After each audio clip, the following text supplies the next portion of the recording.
Bienvenue à la 11e assemblée du Conseil œcuménique des Églises, ici à Karlsruhe, en Allemagne. Lorsque nous nous retrouvons avec les 4000 participants de cette assemblée, c'est une occasion pour nous de nous rappeler du sens même de l'œcuménisme, à savoir la recherche de l'unité des chrétiens. Le christianisme, depuis son origine, et on le retrouve jusque dans les Actes des Apôtres, dans Acte 15 par exemple, déjà les dissensions avaient traversé la communauté chrétienne. Si l'on parle aujourd'hui du mouvement œcuménique, si l'on parle aujourd'hui de la recherche de l'unité des chrétiens, c'est parce que les chrétiens se sont divisés au cours des siècles. On voit véritablement comment est-ce que va se résoudre les questions de dysfonctionnement, de division à l'intérieur même de l'Église.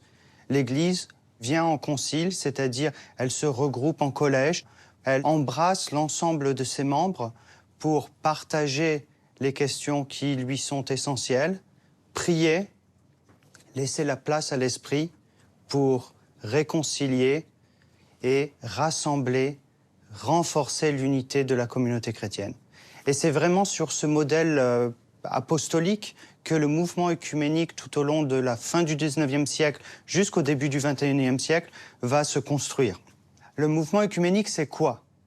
L'œcuménisme, c'est exactement, étymologiquement, la terre habitée, c'est-à-dire ce qui correspondait dans la période byzantine à l'espace impérial où l'empereur avait une certaine autorité. Là, il y a une différence étymologique à bien comprendre. On n'entend pas ici la terre habitée au niveau dans la compréhension byzantine, mais plutôt l'œcumène au sens de l'ensemble même de l'humanité, cette recomposition d'une planète dans laquelle le christianisme s'est développé, s'est grandi, et en suivant des cheminements historiques très particuliers, a besoin de retrouver une sorte de conscience qu'elle appartient à une seule et même Église.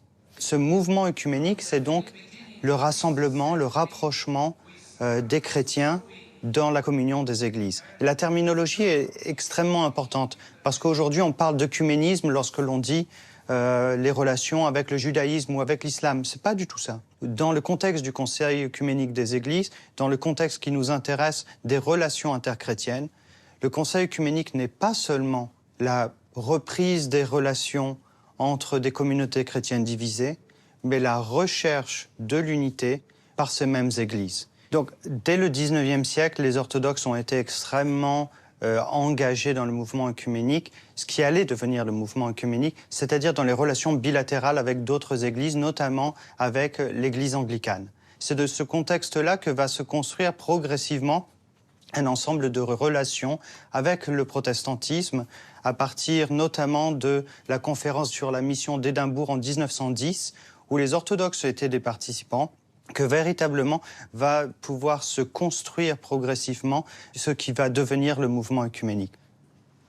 Les orthodoxes ne sont pas des nouveaux venus dans le mouvement œcuménique, puisque déjà en 1920, le patriarcat œcuménique avait envoyé une encyclique à toutes les églises chrétiennes dans le monde, les invitant à fonder une société d'églises ou une communion d'églises sur le modèle de la Société des Nations qui venait de naître en 1919 à Genève. Et ceci est perçu comme un peu un appel prophétique à la fondation du Conseil œcuménique des Églises. Malheureusement, à cause des différentes circonstances historiques, notamment à cause des 2 guerres mondiales que nous avons eues au début du XXe siècle, le Conseil œcuménique des Églises n'a pu être fondé qu'en 1948 à l'Assemblée fondatrice d'Amsterdam de 1948. Lors de la fondation du Conseil œcuménique des Églises, l'architecte orthodoxe était le père Georges Florovský, un des plus grands théologiens orthodoxes du XXe siècle, qui était le représentant du patriarcat œcuménique et qui avait été mandaté par le patriarche œcuménique Athénagoras. Le père Georges Florovský a œuvré pendant de nombreuses années pour organiser, façonner le Conseil œcuménique des Églises. Le père Georges Florovský était partisan de ce qu'il appelait l'écuménisme dans le temps, par opposition à l'écuménisme dans l'espace. L'écuménisme dans l'espace, c'est considérer que nous pouvons arriver à l'unité de l'Église en juxtaposant, en collant, un peu comme dans un puzzle, des pièces d'un puzzle, les unes à côté des autres, en posant toutes les différentes églises les unes à côté des autres, et on arriverait à un tout qui serait le Conseil œcuménique des Églises. Père Georges, lui, défendait l'écuménisme dans le temps, c'est-à-dire la fidélité à la tradition, le retour aux sources communes du christianisme. Et c'est dans cette approche qu'il a œuvré et qu'il a façonné l'organisation du Conseil œcuménique des Églises.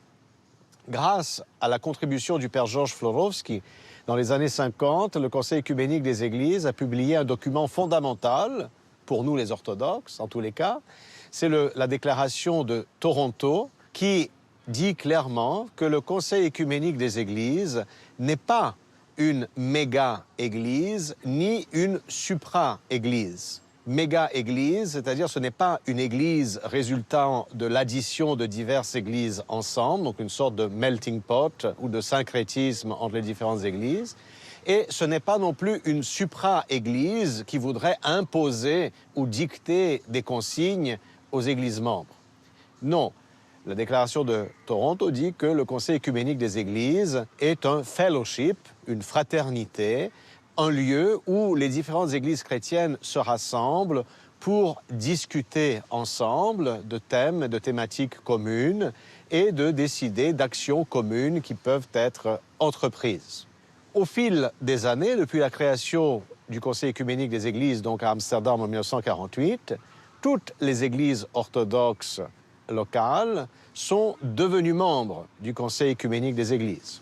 Sont également devenus membres du Conseil œcuménique des Églises les anciennes églises orientales, ce qu'on appelle les églises orthodoxes pré-chalcédoniennes, ou les églises, ce qu'on appelle en anglais, the Oriental Churches, Orthodox Churches.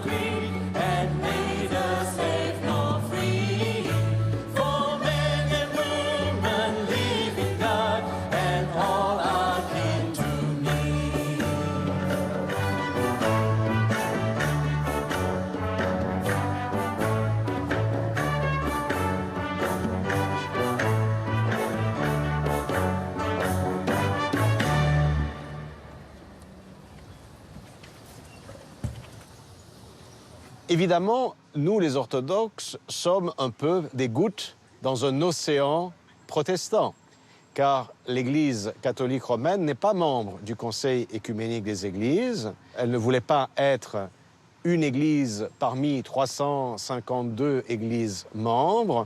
Donc l'Église catholique romaine, depuis le Concile Vatican II, est observateur dans le Conseil œcuménique des Églises. Les églises orthodoxes sont membres à part entière du Conseil œcuménique des Églises, mais c'est une vingtaine d'églises sur un total de 352 églises. Et nous avons eu parfois certains problèmes pendant ces 70 ans d'existence du Conseil œcuménique des Églises. Les protestants voulaient que nous partagions ensemble ce qu'ils appellent la scène, ce que nous appelons l'Eucharistie. Pour nous, la communion eucharistique n'est pas possible tant que l'unité de l'Église n'est pas résolue. Il y a eu également des problèmes par rapport à la prise de décision. Nous sommes une minorité dans un vaste océan protestant. Et à cause de ces problèmes, deux églises orthodoxes ont cessé leur participation au Conseil œcuménique des Églises, l'Église de Géorgie et l'Église de Bulgarie. Mais pour résoudre donc ces problèmes, il y a eu la création d'une commission spéciale pour la participation des orthodoxes au sein du Conseil œcuménique des Églises qui a été constituée. Et les fruits des travaux de cette constitution ont été avant tout la décision que dorénavant, toutes les prises de décision seront faites par consensus. C'est-à-dire qu'une majorité, une large majorité protestante ne peut pas imposer aux orthodoxes des décisions. Les décisions doivent être prises par un consensus. D'où l'utilisation pour prendre des décisions, des cartes orange lorsque nous sommes favorables à une prise de décision ou une carte bleue lorsque nous sommes en désaccord ou défavorables à une certaine prise de décision. C'est un processus, donc nous cherchons à établir un consensus et lorsque le consensus ne peut pas être atteint, à ce moment-là, il y a la possibilité de prendre note de nos réticences ou de nos désaccords sur certaines décisions. Et donc, le fruit du travail de cette commission spéciale sur la participation des orthodoxes au Conseil œcuménique des Églises a été que dans tous les comités ou commissions, les orthodoxes doivent être représentés à 25%. C'est énorme si nous considérons le fait que nous sommes une minorité dans un vaste océan protestant. Donc nous avons 25% de représentativité dans les différentes places que nous occupons au comité central et dans les différentes commissions.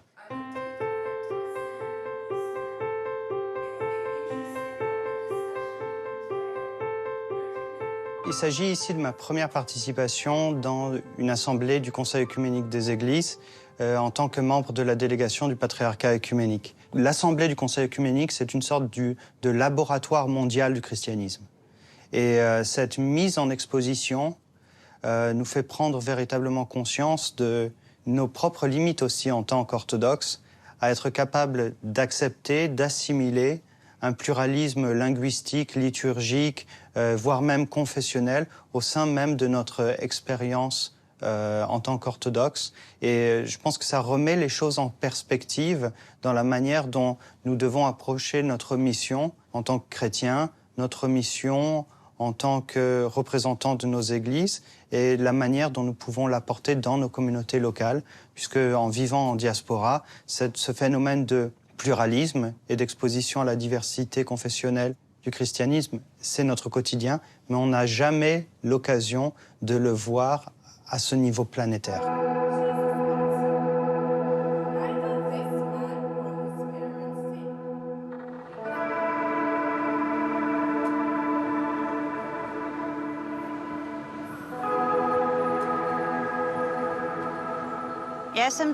Je suis déléguée de l'Église orthodoxe des terres tchèques et de Slovaquie à cette Assemblée générale du Conseil œcuménique des Églises. J'en suis très fière, même si l'orgueil est un péché d'après notre foi. Mais j'en suis vraiment fière, parce que je suis la seule représentante de notre Église. Pour moi, personnellement, c'est un renforcement spirituel, parce que je vois des chrétiens d'autres pays. De nombreuses églises orthodoxes sont représentées ici. Nous appartenons à une seule famille d'églises orthodoxes, mais il y a quand même des différences entre nous. Chacun a sa propre tradition spécifique, et il est très intéressant de les connaître. Cela m'enrichit culturellement et spirituellement. Et je suis reconnaissante que notre synode m'ait élue comme déléguée. L'Église orthodoxe des terres tchèques et de Slovaquie est une église de paradoxes. Le premier paradoxe est que nous sommes une église ancienne et jeune à la fois. Nous sommes une église ancienne, car nous considérons que nos fondateurs sont les saints Cyril et Méthode, qui sont venus en Grande Moravie au IXe siècle pour une mission chrétienne. Mais ensuite, il y a eu une énorme interruption dans l'histoire de notre Église, une pause de 1000 ans. Le véritable renouveau de l'orthodoxie n'a commencé qu'au XIXe siècle. Officiellement, notre Église, celle qui existe aujourd'hui, a été fondée dans les années 1920, après la naissance de la République tchécoslovaque.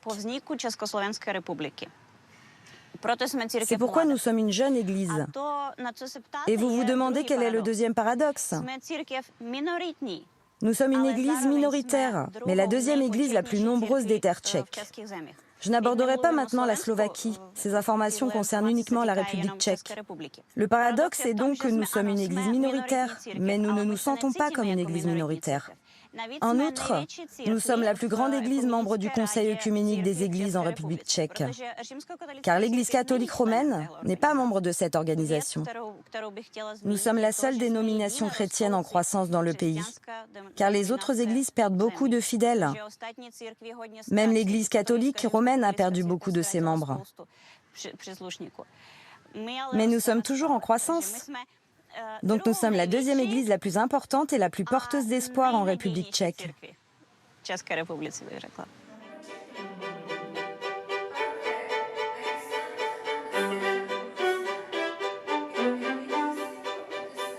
Le Conseil œcuménique des Églises est le mouvement le plus important, le mouvement œcuménique le plus important, puisqu'il regroupe les églises chrétiennes, à savoir orthodoxes, anglicanes, différentes dénominations protestantes, à travers le monde entier. Pour l'Europe, il existe le Conseil des Églises chrétiennes en Europe, c'est la CEC. Ses bureaux se trouvent à Bruxelles et à Strasbourg. Donc, il regroupe aussi les églises orthodoxes, protestantes et anglicanes, mais il travaille comme un forum, un lieu de rencontre pour ces églises, déjà pour mieux se connaître, pour connaître les avancées de dialogue œcuménique, mais aussi pour plaidoyer pour des questions chrétiennes auprès des institutions européennes. Ainsi, le travail de la CEC est thématiquement divisé en plusieurs groupes de travail. Moi-même, j'étais membre de comité de direction pendant 10 ans. Donc, les comités de direction sont élus à l'Assemblée générale. Donc, moi-même, j'étais élue à la grande et belle assemblée qui a eu lieu à Lyon en 2007. Depuis 2018, je ne suis plus dans le comité central, comité de direction, mais je continue à travailler au sein d'un groupe de recherche qui suit le travail du Conseil de l'Europe sur les questions de bioéthique. Ce qui est le plus important aujourd'hui en ce qui concerne le dialogue œcuménique peut se résumer dans sa réception. Les réunions ont lieu, les documents sont rédigés, mais souvent ils restent non reçus par les églises elles-mêmes. Donc je pense que c'est un élément qui va concerner l'ensemble des églises membres de ce dialogue. Il est sûr que la mission reste un enjeu important, l'évangélisation et toutes les questions liées à l'ecclésiologie. Et puis, les pèlerinages de paix et de réconciliation vont probablement être inscrits dans les programmes des églises orthodoxes, puisque le pèlerinage fait partie de la spiritualité orthodoxe. Ce pèlerinage nous permettra d'avancer en tant que communauté des chrétiens, mais en tant que communauté humaine, puisqu'il est indispensable aussi aujourd'hui de renforcer le dialogue avec le monde de l'islam et le monde juif. Moi, à mon niveau personnel, je peux dire que le dialogue œcuménique m'enrichit considérablement, non pas simplement pour connaître les autres églises, les autres religions, mais également pour connaître mieux l'orthodoxie. Vous vous trouvez confronté à des questions que, au sein de votre propre église, on ne vous posera jamais ou vous ne vous poserez tout simplement jamais. Et donc le fait que quelqu'un d'autre vous le pose, venant d'un autre contexte, demande quand même une certaine réflexion, de revenir sur les connaissances et sur le vécu de votre propre tradition. Et là, de savoir trouver les réponses et de savoir également les dire d'une façon pour qu'elles soient compréhensibles à l'autre.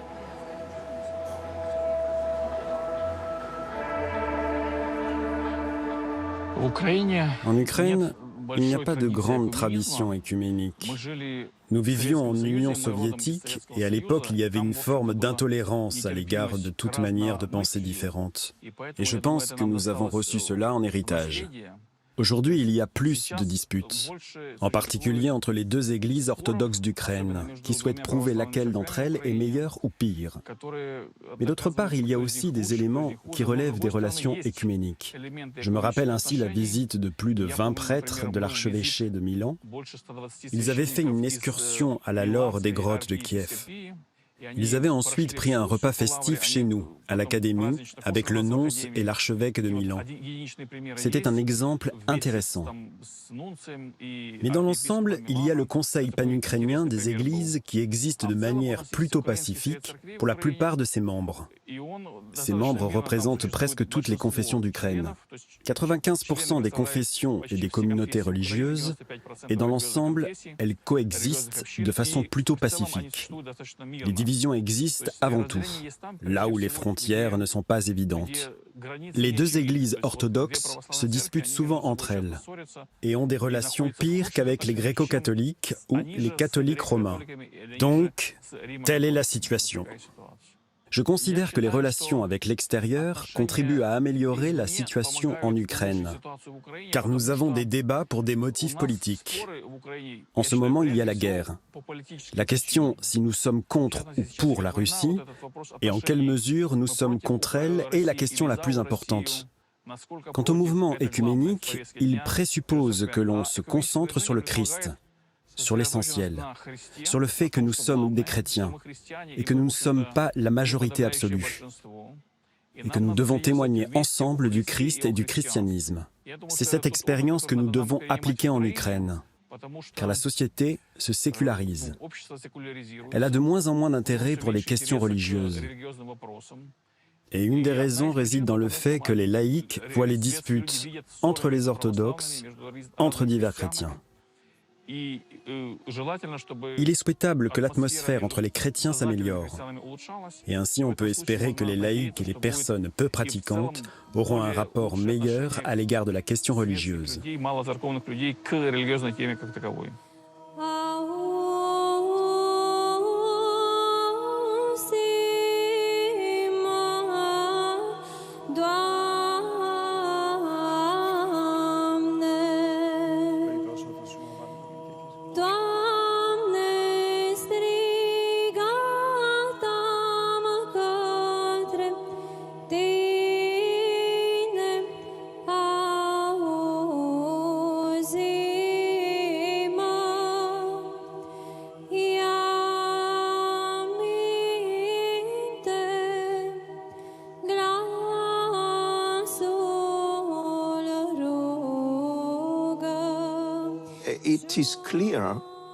Il est clair que la contribution des orthodoxes est très importante du point de vue de la théologie. Et d'un point de vue historique, nous avons beaucoup de figures de l'Église orthodoxe qui ont participé au mouvement œcuménique. Beaucoup de théologiens russes sont venus et sont restés soit à Paris, soit aux États-Unis après la révolution soviétique de 1917. Et ils étaient membres du Conseil œcuménique des Églises, où ils ont écrit beaucoup de choses sur l'œcuménisme. Par exemple, il y a un document très connu, intitulé BEM, Baptême, Eucharistie, Ministère.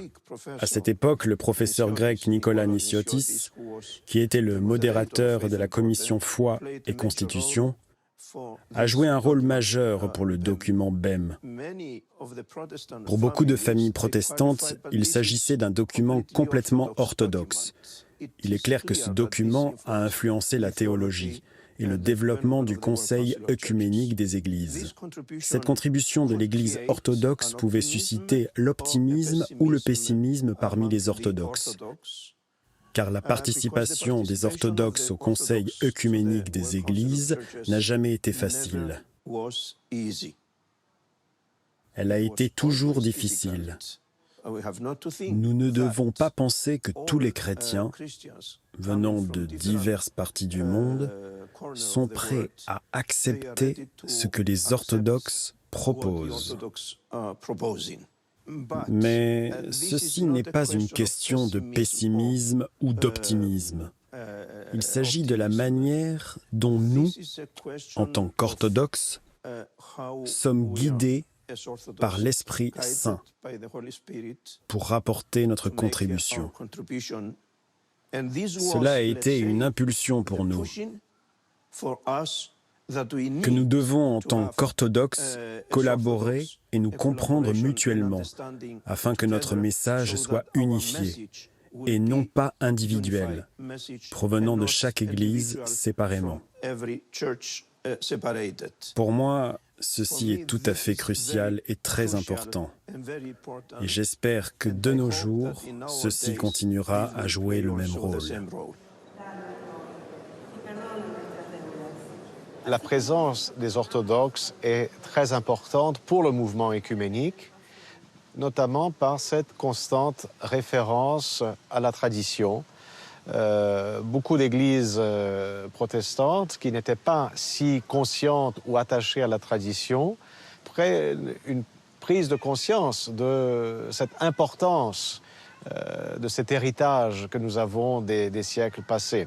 Mais aussi la participation des orthodoxes dans le mouvement œcuménique est très importante pour les orthodoxes eux-mêmes. C'est grâce au Conseil œcuménique des Églises que toutes les églises orthodoxes locales peuvent se rencontrer entre elles. C'est au sein du Conseil œcuménique des Églises que la préparation du Saint et Grand Concile de l'Église orthodoxe, qui a eu lieu finalement en 2016, a été accélérée et que la convocation du concile a pu être rendue possible. C'est aussi au sein du Conseil œcuménique des Églises que les églises orthodoxes ont pu renouer leurs contacts avec les anciennes églises orthodoxes orientales, les églises préconcildoniennes, et engager un dialogue avec ces églises. C'est aussi important pour les orthodoxes de participer activement au mouvement œcuménique pour prendre conscience des défis actuels et à venir. Nous, les orthodoxes, parfois, nous avons une tendance à nous enfermer ou à nous réfugier dans le passé, dans la tradition. Et nous sommes parfois aveugles par rapport aux défis de l'actualité ou aux défis à venir. Et participant ici au Conseil œcuménique des Églises, eh bien, nous sommes amenés par les défis que nous posent nos frères et sœurs protestants, de réfléchir ensemble à ces nouveaux défis, que ce soit les défis de la technologie, les défis bioéthiques, ou aussi aux différentes questions qui apparaissent dans la société. Appelés à y réfléchir, mais toujours dans cet esprit de fidélité à notre tradition orthodoxe et avec cet esprit de témoignage. Car le père Georges Florovski disait que la participation des orthodoxes au mouvement œcuménique est avant tout un témoignage de l'orthodoxie.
Christos eonas ton